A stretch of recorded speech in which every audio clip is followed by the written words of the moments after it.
منجبیقوں نے ہمارے بیڑے سے کچھ فاصلے پر پتھر پھینک کر طوفانی کیفیت پیدا کر دی۔ میں نے ارغون سے پوچھا، ہوا کب چلے گی؟ اس نے سمندر سے اٹھنے والے بخارات اور افق پر کوہر کے بادلوں کو دیکھتے ہوئے جواب دیا، فوری طور پر تو ہوا چلنے کا امکان نہیں ہے، 1 یا 2 گھڑیاں بیت جائیں تو شاید ہوا چلنے لگے۔ تو پھر ان احمقوں نے اپنے بادبان کیوں کھول لیے ہیں؟ میں نے کالے بروق کے بیڑے کی طرف اشارہ کرتے ہوئے پوچھا۔ برداشت نے حکم دیا ہوگا، وہ اناڑی ہے، یہ بادبان انہیں مدد دینے کے بجائے الٹا چپو چلانے والوں کی مشقت بڑھا دیں گے۔ ارغون نے بتایا، وہ بلا شبہ تجربے کار ملا تھا۔ میں نے تلوار لہرا کر جوابی اقدام کا اشارہ کیا تو ارغون چرمی بھوبو منہ سے لگا کر اپنے نائبین کو ہدایات دینے لگا۔ ہمارا بیڑا بھی حرکت میں آ گیا۔ چونکہ ہم نے بادبان نہیں کھولے تھے، دوسرے ہمارے بیڑے پر چپو چلانے والے غلام صرف مقابلے میں حصہ لینے کے لیے نہیں بلکہ آزادی کے حصول کی خاطر کام کر رہے تھے، اس لیے انہوں نے جی جان سے زور لگایا اور بیڑے نے بہت جلدی رفتار پکڑ لی۔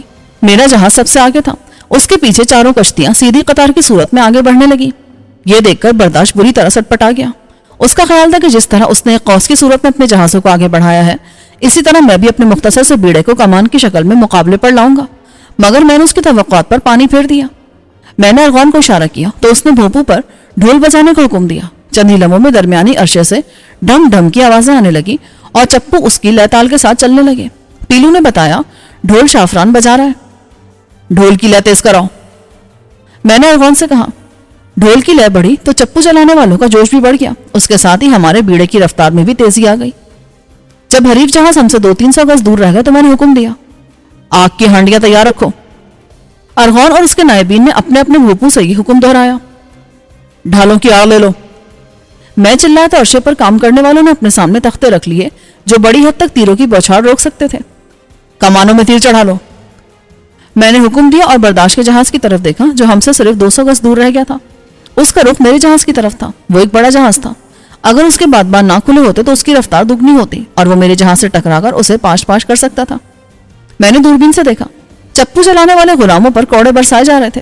اس کے علاوہ برداشت جھنڈوں کے ذریعے ہدایات دے رہا تھا جنہیں سمجھنے میں وقت لگتا تھا، جبکہ میری بھوپو والی ترکیب اس سے کہیں زیادہ تیز اور مؤثر ثابت ہوئی تھی۔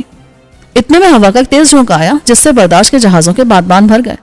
چونکہ یہ ہوا مخالف سمت سے آئی تھی، اسی لیے ان کے جہازوں کی رفتار مزید سست پڑ گئی اور وہ اسکولے کھانے لگے۔ برداشت بری طرح جھنجھلا اٹھا۔ میں نے ہتھیلیوں سے بھوپو بناتے ہوئے حکم دیا، کشتیوں کو دائیں بائیں لے آؤ۔ ارغون اور اس کے نائبین نے یہ ہدایات دہرائی اور میرے جہاز کے پیچھے آنے والی کشتیوں میں سے 2 دائیں اور 2 بائیں جانب آ گئیں۔ ان کی رفتار بھی بڑھ گئی۔ اب ہم مخالف جہازوں کے درمیان سے گزر کر نکل سکتے تھے، لیکن میرا جہاز برداشت کے جہاز کے سامنے تھا۔ اتنے میں برداشت کے جہاز کی منجبیق نے میرے بائیں جانب کی کشتی کو نشانہ بنا دیا۔ اس کا پچھلا حصہ ٹوٹ گیا اور اس کے ملا غلام ڈوبنے لگے۔ تماشائیوں نے نعرے لگانے شروع کر دیے۔ برداشت اور اس کے ساتھی خوشی خوشی یہ تماشا دیکھنے لگے۔ یہی وہ وقت تھا جب میں نے ارغون کو خاص اشارہ کیا۔ میں نے بایاں ہاتھ اٹھا کر گرا دیا۔ ارغون نے بھوپو سے ہدایات دی اور ہمارے الٹے ہاتھ والے چپو اندر کھینچ لیے گئے۔ میرا جہاز برداشت کے جہاز کے دائیں پہلو سے گزرا اور اس کے 50 چپوؤں کو توڑتا ہوا نکل گیا۔ اب برداشت کی نہ صرف آدھی طاقت ختم ہو چکی تھی بلکہ جہاز بھی اس کے قابو سے باہر ہو گیا تھا۔ ہم نے اس کے دائیں جانب سے گزرتے اور ٹکراتے ہوئے نہ صرف چپو توڑ دیے تھے بلکہ آگ سے بھری ہوئی ہانڈیاں بھی پھینکی تھی جن میں سے ایک بادبان پر پڑی تھی اور بادبان جلنے لگا تھا۔ میں نے آگے جا کر جہاز موڑا اور برداشت کے جہاز کے دوسرے پہلو کی طرف لانے لگا۔ برداشت کے بیڑے کے دوسرے جہاز میرے جہاز پر منجبیق سے پتھر نہیں برسا سکتے تھے۔ اس طرح خود برداشت کا جہاز بھی ان کی زد میں آ سکتا تھا، کیونکہ اب وہ بے قابو ہو کر ادھر ادھر ڈول رہا تھا۔ ہوا بند ہو گئی تھی اور بادبان بھڑک رہا تھا۔ عرشے پر بھی متعدد جگہوں سے دھواں اٹھنے لگا۔ برداشت نے میرا جہاز دوسرے سمت سے قریب آتے دیکھا تو اس نے چپو چلانے والوں کو چپو اندر کھینچ لینے کا حکم دیا۔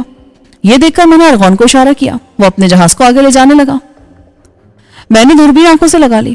کالے بروق کو اس کے خدام نے سہارا دے کر کھڑا کر دیا تھا اور وہ حیرت اور غم و غصے سے ادھر دیکھ رہا تھا۔ فیرا نے ہاتھوں سے اپنا آدھا چہرہ ڈھک لیا تھا۔ شاید وہ کالے بروق سے اپنی فاتحانہ مسکراہٹ چھپا رہی تھی، مگر اس کی نگاہیں بھی ادھر ہی لگی ہوئی تھی۔ وہ سیاہ پرچم لہرانے کا انتظار کر رہی تھی۔ میں نے دوربین ہٹا کر اپنی کشتیوں پر نظر ڈالی۔ اس دوران میری ایک اور کشتی ڈوب چکی تھی، مگر حریفوں کے 5 جہاز چل رہے تھے۔ میری باقی مانا 2 کشتیاں حریفوں کے 6 جہاز پر حملہ کر رہی تھیں۔ ان سے آگ کی ہانڈیاں پھینکی جا رہی تھیں اور تیر بھی برسائے جا رہے تھے۔ برداشت کے 3 جہاز خاموش اپنی اپنی جگہ ڈول رہے تھے۔ شاید ان پر کام کرنے والے غلاموں نے بغاوت کر دی تھی۔ اس بغاوت کا بیج میں نہیں بویا تھا اور پیلو کے ذریعے غلاموں میں جاسوس چھوڑ دیے تھے جنہوں نے یہ مشہور کر دیا تھا کہ جو غلام بھی کسی طرح سے ہمارے بیڑے تک پہنچ جائے گا اسے ہم آزادی کی منزل تک اپنے ساتھ لے جائیں گے۔ شروع میں تو ان لوگوں نے اسے افواہ سے زیادہ اہمیت نہ دی ہوگی، مگر اب پانسا پلٹتے دیکھ کر وہ باغی ہو گئے ہوں گے۔ میں نے برداشت کے جہاز کی طرف دیکھا۔ جہاز پر کئی جگہ آگ بجھائی جا چکی تھی، 4 منجبیقیں اور 2 بڑی کمانیں تیار تھیں۔ جہاز کا عرصہ تیر اندازوں سے بھرا پڑا تھا۔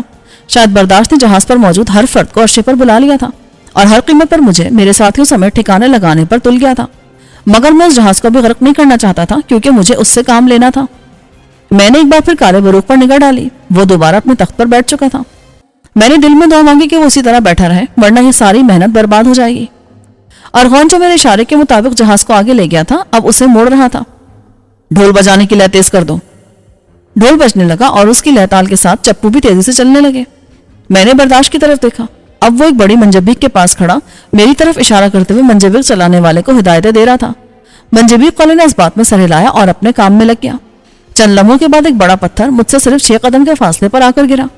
منجبیق کا یہ نشانہ صرف اس لیے خطا ہو گیا تھا کہ میرے جہاز کی رفتار کچھ بڑھ گئی تھی، تاہم میں اسی طرح سینہ تانے اپنی جگہ کھڑا رہا کہ مجھے اپنے ساتھیوں کے سامنے مثال قائم کرنا تھی۔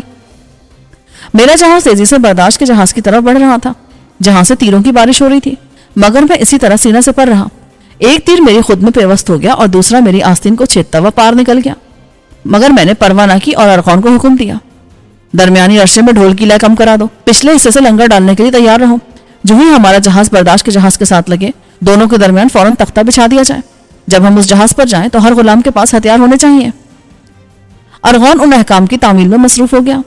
جب ہمارا جہاز برداشت کے جہاز کے قریب آیا تو مجھے اس کی آواز سنائی دی۔ وہ کہہ رہا تھا، ہر آدمی سرفروش کو نشانہ بنانے کی کوشش کرے۔ اس کے ساتھ ہی میری طرف سنسناتے ہوئے تیر آنے لگے۔ ہماری طرف سے بھی جوابی کارروائی ہونے لگی۔ اچانک ایک تیر ارغوان کی ہتھیلی میں پیوست ہو گیا، وہ چیختا ہوا گرا، پیلو اس کی طرف لپکا۔ میں اپنے ساتھیوں کو ہدایت دینے لگا، لنگر ڈالو اور دونوں جہازوں کے درمیان تختہ باندھو۔ جو ہی جہازوں کے پہلو ایک دوسرے سے ٹکرائے، میرے کچھ ساتھیوں نے بڑی جوانمردی سے برداشت کے جہاز میں رسے ڈال دیے۔ کچھ لوگ تختہ بچھانے اور اسے باندھنے میں مصروف ہو گئے۔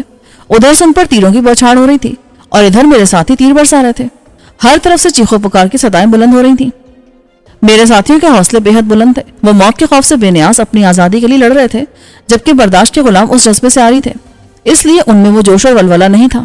اتنے میں پیلو نے نعرہ لگایا، سرفروش زندہ باد، آزادی زندہ باد! اور پھر ہمارے ساتھیوں کی پرجوش آوازیں اس کی ہمنوا بن گئی۔ میں نے ایک ہاتھ میں تلوار اور دوسرے میں خنجر تھام لیا۔ جو ہی میرے ساتھی تختہ باندھ کر ہٹے، میں نے اس پر قدم رکھ دیا۔ یہ پہل مجھے ہی کرنا تھی تاکہ میرے ساتھی میری تقلید کر سکیں۔ میں جوش میں ڈھال لینا بھی بھول گیا تھا، مگر میرے کسی ساتھی نے میرے سامنے اپنی ڈھال کر دی، جس نے تیروں کی پہلی بوچھاڑ روک دی۔ فتح اور آزادی تمہاری منتظر ہے دوستوں، غلاموں کو مت مارنا مگر مالکوں کو زندہ نہ چھوڑنا، میں نے چیخ کر کہا۔ میرے اس نعرے نے جہاں میرے ساتھیوں کا ولولہ دو چند کر دیا، وہاں برداشت کے غلاموں پر بھی اس کا خاطر خاصر ہوا۔ انہوں نے ہتھیار ڈالنے شروع کر دیے، بلکہ کچھ تو ہمارے شانہ بشانہ لڑنے اور اپنے ہی افسروں کو تحقیق کرنے لگے۔ منجبیق کے افسر کو زندہ گرفتار کر لو، میں نے اپنے ساتھیوں کو حکم دیا۔ انہوں نے اسے زندہ گرفتار کر لیا۔ یہ دیکھ کر میری حیرت کی انتہا نہ رہی کہ پیلو بھی اپنی چھوٹی سی تلوار لیے دیوانہ وار لڑ رہا ہے۔ برداشت کے ایک نائب نے مجھ پر حملہ کرنا چاہا تو پیلو نے اس کی ٹانگوں سے نکل کر اپنی تلوار اس کے سینے میں گھونپ دی۔ تھوڑی دیر کی دس پدس لڑائی کے بعد سارا ہنگامہ ختم ہو گیا۔ میرے ساتھی فرت مسرت سے نعرے لگانے اور ناچنے گانے لگے۔ میں نے عرصے پر پڑی لاشوں پر نظر ڈالی، ان میں برداشت کی لاش نہیں تھی۔ میں نے اس کی تلاش میں ادھر ادھر دیکھا تو وہ مجھے جہاز کے اگلے حصے کی سیڑھی پر کھڑا نظر آیا۔ اس کے ہونٹوں پر شاطرانہ مسکراہٹ تھی۔ میں نے اس کی طرف بڑھنے سے پہلے صورتحال کا جائزہ لینا ضروری سمجھا اور ادھر ادھر نگاہ دوڑائی تو پتہ چلا کہ میرے بیڑے کی باقی ماندہ دونوں کشتیاں بھی غرق ہو چکی ہیں۔ ان 3 جہازوں سے بھی دھواں اٹھ رہا تھا جنہوں نے مقابلے میں حصہ نہیں لیا تھا اور جن پر کام کرنے والے غلام باغی ہو گئے تھے۔ اس طرح پورے سرامانی بحریہ میں سے صرف فیرا ہی واحد کارآمد جہاز بچ گیا تھا، ورنہ باقی سب تباہی کا شکار ہو چکے تھے اور یہ صورتحال میرے فرار کے منصوبے کے حق میں تھی۔ اگرچہ کالے بروق کا جہاز جس میں وہ نمورنیا سے یہاں آیا تھا صحیح و سالم تھا، مگر وہ یہاں سے کافی دور سمندر میں لنگر انداز تھا اور اگر وہ قریب یا بندرگاہ کے اندر ہوتا تب بھی ہمارا تعاقب نہیں کر سکتا تھا۔ یہ جائزہ لینے کے بعد میں نے برداشت کی طرف بڑھتے ہوئے کہا، اب صرف تم سے 2 ہاتھ کرنے باقی ہیں کپتان، تم نیچے آتے ہو یا میں اوپر آؤں؟ وہ مسکرا دیا، میں پاگل نہیں ہوں کہ تم سے لڑوں، میں ہتھیار ڈالتا ہوں سرفروش، تم میرے بدلے تاوان وصول کر سکتے ہو۔ مجھے اس سے کسی ایسے جواب کی توقع نہ تھی۔ میں نے کہا، تم عرف عام میں ظالم اور بے رحم کے لقب سے مشہور ہو برداشت، یہ لقب تم نے واقعی بے پناہ مظالم ڈھانے کے بعد حاصل کیا ہے، مگر میں نہیں جانتا تھا کہ تم ایک اور خطاب کے بھی حقدار ہو، اور وہ خطاب ہے بزدل۔ تم بزدل ہو برداشت۔ وہ مسکراتا رہا، پیلو کو نہ جانے کیا سوچی۔ وہ تلوار لہراتا ہوا آیا اور مجھ سے بولا، اس بزدل کو ہمارے حوالے کر دو سرفروش، ہم خود اس سے نمٹ لیں گے۔ بہت سی آوازیں پیلو کی تائید کرنے لگی۔ میں نے ہاتھ اٹھا کر انہیں خاموش رہنے کا اشارہ کیا اور پیلو سے کہا، تم تو خون کے پیاسے ہو گئے چھوٹو میاں، مگر کپتان میں ہوں اور برداشت کے ساتھ کیا سلوک کرنا ہے اس کا فیصلہ میں ہی کروں گا۔ پھر میں برداشت کی طرف پلٹا۔ کیا تم لڑو گے؟ اس نے اپنی تلوار نکالی اور میرے قدموں میں پھینک دی۔ تمہیں میرے قتل سے کوئی فائدہ نہیں پہنچے گا سرفروش، بلکہ اب صرف میں ہی تمہیں ملکہ اور کالے بروق کے عذاب سے بچا سکتا ہوں۔ تم نے نہ صرف ملکہ کا پورا بحری بیڑا تباہ کر دیا ہے، بلکہ اس کے بہت سے افسر بھی موت کے گھاٹ اتار دیے گئے ہیں۔ دوسری جانب تم نے یہ مقابلہ جیت کر کالے بروق کی توہین کی ہے۔ میری سمجھ میں نہیں آتا کہ یہ تمہارا دیوانہ پن تھا یا تم نے اور ملکہ نے کالے بروق کے خلاف سازش کی تھی، مگر ملکہ میں کالے بروق کے خلاف سازش کرنے کی ضرورت نہیں ہو سکتی۔ سازش کے بارے میں تو تم خود ہی بہتر جانتے ہو، کیونکہ ملکہ کے خلاف سازش تو تم بھی کر رہے تھے۔ وہ میری اس بات پر چونک گیا۔ اتنے میں جہاز کے نچلے حصے میں واقع 24 کمرے میں کچھ کھٹپٹ سنائی دی۔ میں اپنے ساتھیوں سے بولا، جاؤ دیکھو، میرا خیال ہے اندر مہا پجاری کریٹ چھپا ہوا ہے، اسے پکڑ کر لاؤ۔ چند لمحوں بعد میرے ساتھی جس شخص کو نکال کر سامنے لائے وہ واقعی کریٹ تھا۔ وہ ان غلاموں سے زندگی کی بھیک مانگ رہا تھا جنہیں وہ دیوتا بروق کے آتشی شکم میں ڈال کر راکھ بنا دیا کرتا تھا۔ کاش ہم تجھے بھی دیوتا بروق کے جہنم میں ڈال سکتے۔ ایک غلام بولا، اسے آگ کی نہیں پانی کی موت پسند ہے دوستوں۔ میری اس بات پر اس کے مظالم کا شکار ہونے والے غلاموں نے مہا پجاری کو ڈنڈا ڈولی کر کے اٹھایا اور جھلاتے ہوئے سمندر میں پھینک دیا۔ اب میں نے پیلو سے کہا کہ وہ فیرا پر جا کر سیاہ پرچم لہرا دے۔ پھر میں نے منجبیق کے افسر کو اپنے قریب بلایا اور اسے کچھ ہدایات دی۔ وہ بلا چوچرا تعمیل کے لیے راضی ہو گیا۔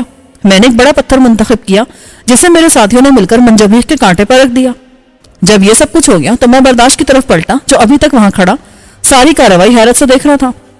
اگر تم عزت کی موت مرنا چاہتے ہو تو نیچے آ کر مجھ سے مقابلہ کرو، یہ تمہارے لیے آخری موقع ہے۔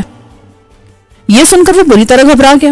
اس نے بندرگاہ کے دہانے پر تنی ہوئی زنجیر پر نگاہ ڈالی اور بولا، تم نے غلاموں کو آزادی کا جھانسا دے کر فرار کا جو منصوبہ بنایا ہے وہ کبھی کامیاب نہیں ہوگا سرفروش، ان سب کے ساتھ تم بھی مارے جاؤ گے۔ پیشتر اس کے کہ وہ میرے ساتھی غلاموں کو مزید بھڑکاتا، میں نے سیڑھیاں چڑھی اور اس کی گردن میں بوجھ لی۔ اس کی ہمت اتنی پست ہو چکی تھی کہ اس نے ذرا بھی مزاحمت نہ کی۔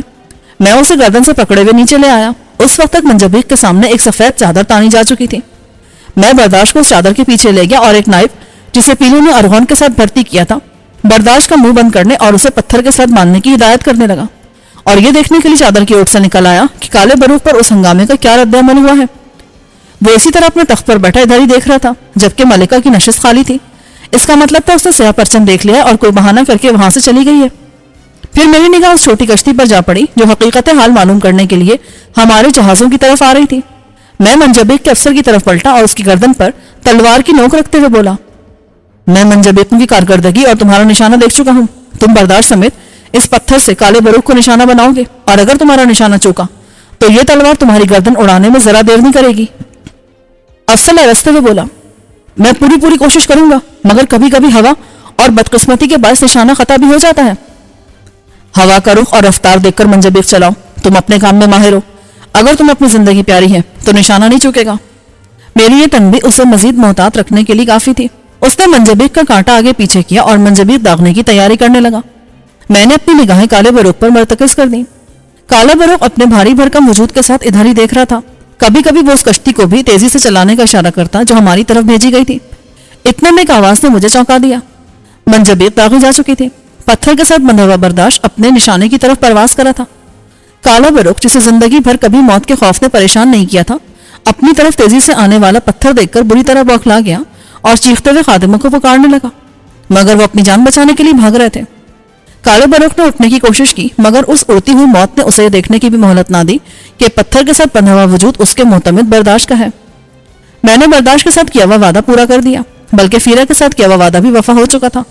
اسے کالے بروق سے نجات مل چکی تھی، مگر میں نہیں چاہتا تھا کہ اسے میرے فرار کی اطلاع اپنے اکلوتے بیٹے کی موت کی خبر سے پہلے ملے، اس لیے میں جلدی اپنے ساتھیوں کو احکامات دینے لگا۔ 2 منجبیقیں فیرا پر منتقل کر دی گئی تھی۔ عرشہ لاشوں سے صاف کر دیا گیا اور برداشت کے جہاز کو آگ لگانے کے بعد ہمارا جہاز تیزی سے ہٹ گیا۔ اب ہوا کافی تیز چلنے لگی تھی۔ ہم نے بادبان کھول دیے۔ میں اب تک بہت مصروف رہا تھا، اسی لیے ارغون کے بارے میں پوچھ نہ سکا کہ وہ زندہ ہے یا مر گیا۔ جب میں نے پیلو سے پوچھا تو وہ بولا، وہ زندہ ہے، میں نے تیر نکال دیا ہے، اور چونکہ تھوڑی بہت حکمت جانتا ہوں اس لیے۔ حکمت کی باتیں رہنے دو، اب تم جنگجو بن چکے ہو۔ ہم زنجیر کے قریب آ گئے ہیں، اگر وہ نہ ٹوٹی تو ہمیں لڑتے ہوئے جان دینا پڑے گی۔ مجھے امید ہے اب تم بزدلی نہیں دکھاؤ گے پیلو۔ فکر نہ کرو، اب مجھے مرنے سے ڈر نہیں لگتا۔ وہ مسکرا کر بولا, شاباش, جلدی سے جاؤ اور شافران سے کہو کہ ڈھول بجانا شروع کر دے. چند لمحوں کے بعد ڈھول کی تیز لہتال کے ساتھ چپو اٹھنے, گرنے اور سمندر کا سینہ چیرنے لگے.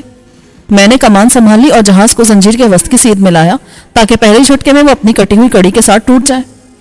ہر آتے لمحے کے ساتھ جہاز کی رفتار بڑھتی جا رہی تھی اور زنجیر قریب تر آتی جا رہی تھی. تماشائی ملکہ کے اہلکار اور کالے بروق کا عملہ, جو اب ہمارے منصوبے سے پوری طرح آگاہ ہو چکا تھا, دم بخود ہمارے جہاز کی طرف دیکھ رہا تھا. جہاز پوری رفتار سے زنجیر سے ٹکرایا مگر زنجیر نہ ٹوٹ سکی. تماشائیوں نے ہماری ناکامی پر مسرت کا نعرہ لگایا. جہاز بے قابو ہو کر ڈولنے لگا. میں نے بھوپو منہ سے لگاتے ہوئے چیخ کر کہا, چپو چلاتے رہو اور اپنی غلامی کی زنجیر توڑ دو. چپو چلتے تو جہاز زنجیر سے ٹکرا جاتا, زنجیر تن جاتی مگر ٹوٹنے کا نام نہ لیتی. ساتویں بار جب جہاز زنجیر سے ٹکرایا تو وہ ٹوٹ گئی اور جہاز لہروں کا سینہ چیرتا کھلے سمندر میں داخل ہو گیا. کھلے سمندر میں آنے کے بعد میں نے جہاز کا رخ جنوب کی طرف موڑ دیا, اس لیے کہ سراما کے مقابل نمورنیا تھا جہاں ہم جا نہیں سکتے تھے. جنوب کی جانب وہ آتشی سرزمین تھی جہاں قزاقوں نے میرے ڈپلیکیٹ کو مرنے کے لیے چھوڑ دیا تھا. مجھے اس کی تلاش میں وہاں جانا تھا, لیکن فی الوقت ہمارے لیے سب سے بڑا مسئلہ خوراک اور پانی کے ذخیرے کا تھا. چونکہ ہمارے جہاز کو صرف مقابلے میں حصہ لینا تھا, لہٰذا اس میں خوراک اور پانی کا ذخیرہ نہیں کیا گیا تھا. چنانچہ ہم نے جنوب کی طرف جاتے ہوئے جہاز کو ساحل سراما کی طرف موڑ دیا اور سب سے پہلے آنے والی چھوٹی سی بندرگاہ سے ضرورت کی ساری اشیاء حاصل کرنے کے بعد پھر اندیکھے سفر پر روانہ ہو گئے. تقریباً ایک ہفتے تک میں جہاز کی مرمت, زخمیوں کی دیکھ بھال اور تنظیم نو میں مصروف رہا. میرے لیے سب سے بڑا مسئلہ یہ تھا کہ جہاز پر صرف 200 افراد کی گنجائش تھی جبکہ اس پر 400 افراد سوار تھے. میں نے ارغون سے بات کی تو وہ بولا, یہ کوئی بڑا مسئلہ نہیں ہے, اسے بڑی آسانی سے حل کیا جا سکتا ہے. وہ کیسے؟ جب بھی کوئی جہاز دکھائی دے اس پر حملہ کر دیا جائے اور اسے قبضے میں لانے کے بعد آدھے آدمی دونوں جہازوں پر بانٹ دیے جائیں. مگر یہ تو بڑی غلط بات ہے. پیلو اپنی تلوار کے دستے پر ہاتھ رکھتے ہوئے چلایا, پھر ہم میں اور بحری قزاقوں میں کوئی فرق نہیں رہے گا. مجھے یہ دیکھ کر حیرت اور خوشی ہوئی کہ پیلو کے اندر کا مرد جاگنے کے ساتھ ساتھ وہ استاد نہیں مرا تھا جو اخلاقی قدروں کی پہچان رکھتا تھا, لیکن یہ نہیں جانتا تھا کہ بقا کی جدوجہد میں ایسے مقامات بھی آتے ہیں جہاں اخلاقی اصول دھرے کے دھرے رہ جاتے ہیں. گزشتہ 2-3 دن سے میرے سر میں ہلکا ہلکا درد رہنے لگا تھا. میرا خیال تھا شاید ڈاکٹر فریدوں کا کمپیوٹر میری کھوج میں ہے, لیکن یہ خیال غلط ثابت ہوا. یہ سر درد مسلسل بھاگ دوڑ اور مقابلے کی تھکن کا نتیجہ تھا جو بعد میں ٹھیک ہو گیا. ایک روز اچانک مجھ پر وہ عجیب و غریب انکشاف ہوا جو ڈاکٹر فریدوں کے ان تجربات کا بنیادی محرک تھا. وہ میرے زما و مکہ کے سفر سے یہ جاننے کا بھی آرزومند تھا کہ ان سرزمینوں کی کوکھ میں قدرت نے کون کون سے خزانے دفن کر رکھے ہیں. کتنی حیرت انگیز بات تھی کہ میں یورینیم کے لامحدود ذخائر رونتا ہوا سراما سیٹ پہنچا تھا, مگر مجھے پتہ بھی نہ چلا کہ وہ بھورے پہاڑ جو سراما سیٹ کے طول و عرض میں پھیلے ہوئے ہیں اپنے اندر یورینیم چھپائے ہوئے تھے جسے مقامی زبان میں میٹا کہا جاتا تھا. یہ انکشاف مجھ پر یوں ہوا کہ پیلو جنگجو بننے کے ساتھ ساتھ جہاز کا خود ساختہ طبیب بھی بن گیا تھا اور جہاز پر موجود اشیاء سے مرہم تیار کر کے شافران اور دوسرے زخمیوں کا علاج کرا تھا. دوسرے زخمی تو اس کے علاج سے روبے صحت تھے, مگر شافران کو فاقہ نہیں ہوا تھا. ایک دن وہ شافران کو میرے پاس لایا. اس مردود کے پھوڑے پھنسی اس لیے ٹھیک نہیں ہوتی کہ اس نے میٹا کا ایک ٹکڑا اپنی جیب میں چھپا رکھا ہے. جب تک یہ ٹکڑا اس کی جیب میں رہے گا نا, یہ کبھی تندرست نہیں ہو سکتا. میں اسے خود سے جدا نہیں کر سکتا, میں اسے اپنے لیے نیک شگون سمجھتا ہوں. شافران نے اپنی وکالت کی. وہ کیسے؟ میں نے پوچھا. جب کبھی میں اسے دیکھتا ہوں تو اپنے آپ کو خوش قسمت تصور کرتا ہوں کہ مجھے میٹا کی کانوں میں کام نہیں کرنا پڑا, ورنہ دوسرے کانکنوں کی طرح میں بھی کب کا مر کھپ چکا ہوتا. مگر میٹا کا ٹکڑا اس کے پاس نہیں رہنا چاہیے, ورنہ یہ مر جائے گا, جبکہ ہمیں اس کی ضرورت ہے. یہ ڈھول بھی اچھا بجاتا ہے اور اسے چپو چلانے والوں سے کام لینا بھی آتا ہے, اس لیے اسے حکم دو کہ وہ ٹکڑا سمندر میں پھینک دے. پیلو نے تعویل پیش کی. اس میں کوئی شک نہیں کہ شافران میں وہ خوبیاں تھی جو پیلو نے بیان کی تھی, مگر میں اس سے نفرت کرتا تھا. وہ مجھے ایک منحوس کبڑے کی یاد دلاتا تھا اور مجھے اس سے ایک ناگوار سی بو آتی تھی. حالانکہ جہاز پر سفر کرنے والے ہر فرد کی طرح وہ بھی روز نہاتا تھا. میں نے اسے چھٹکارا حاصل کرنے کے لیے کہا, پیلو اس سے وہ میٹا کا ٹکڑا لے کر مجھے دے دو. شافران نے بادل ناخواستہ وہ ٹکڑا جیب سے نکال کر پیلو کو دے دیا جو اس نے میری جانب بڑھا دیا. یہ کرکٹ کی گیند سے کچھ چھوٹا تھا مگر جسامت کے اعتبار سے کہیں زیادہ وزنی معلوم ہوتا تھا. میں نے کالے اور بھورے رنگ کا وہ ٹکڑا اپنے بستر پر رکھ دیا اور شافران سے بولا, جب میں اچھی طرح اس کا جائزہ لے لوں گا تو بتاؤں گا کہ یہ تمہیں واپس مل سکتا ہے یا نہیں.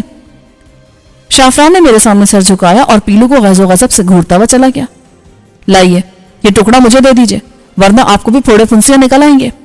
آج نہیں, کل دوں گا. اور ہاں, کہیں سے مجھے خالص یعنی پگھلا ہوا میٹا یا کوئی سکہ لا دو, ابھی اور اسی وقت. میں نے اسے حکم دیا. میٹا کی سلاخ یا سکہ یہاں پر کہاں سے مل سکتا ہے؟ سلاخ شاید نہ ملے مگر سکہ ضرور مل جائے گا. یہ ناممکن ہے. سکہ سازی کے حقوق کالے بروق اپنے پاس رکھتا تھا. ملکہ فیرا کے پاس بھی خالص میٹا کے بمشکل چند ہی سکے ہوں گے. پیلو یہ تعویلیں رہنے دو. جہاز پر 400 آدمی موجود ہیں. ان میں سے کسی نہ کسی کے پاس سکہ ضرور ہوگا. جاؤ اور جب تک سکہ نہ ملے میرے پاس بتانا. وہ لب و لہجہ خوب پہچانتا تھا، اسی لیے چپ چاپ میرے چوبی کمرے سے نکل گیا. میٹا میں میری اس اچانک دلچسپی کا باعث وہی خیال تھا کہ کمپیوٹر مجھے جن سرزمینوں پر منتقل کرتا ہے ان کی کوک میں کیا کچھ دفن ہے. ان ذخائر میں پلاٹینیم، سونا، ریڈیم اور یورینیم بھی ہو سکتے ہیں. ممکن ہے یہ ٹکڑا یورینیم کا ہو، اسی لیے میں اسے خالص شکل میں دیکھنا چاہتا تھا. شام ہونے سے پہلے پہلے پیلو ایک چھوٹا سا چوکور سکہ لے آیا جو ایک غلام نے اپنے چمڑے کی پیٹی میں چھپا رکھا تھا. میں نے اسے دوربین سے دیکھا جس میں پانی کا محدب اچھا شیشے کا کام کرتا تھا. پھر اسے چاقو سے بھی کھرچا مگر پرکھ نہ سکا کہ وہ کون سی دھات ہے. وہ کسی سخت اور چمکدار دھات کا بنا ہوا معلوم ہوتا تھا. چراغ جلنے سے پہلے جب میٹا کے ٹکڑے پر میری نگاہ پڑی تو میں اسے دیکھتا ہی رہ گیا. مجھے اپنی آنکھوں پر یقین نہ آیا. میں نے پیلو اور ارغون کو بلا کر ٹکڑا دکھایا تو انہوں نے بھی تصدیق کر دی کہ اس سے ہلکی سی دودھیا روشنی پھوٹ رہی ہے جس نے ٹکڑے کے گرد چھوٹا سا ہالہ بنا دیا ہے. ماضی کے سفر میں پہلی بار مجھ پر ایک ایسے خزانے کا انکشاف ہوا تھا جسے اگر ڈاکٹر فریدو کا کمپیوٹر ہماری زمین پر منتقل کر دیتا تو ہمارا ملک بندوق کی گولی سے بھی کم قیمت پر ایٹم بم تیار کرنے کے قابل ہو سکتا تھا. اب مجھے اندازہ کرنے میں دیر نہ لگی کہ شافران تابکاری اثرات میں مبتلا رہا ہے.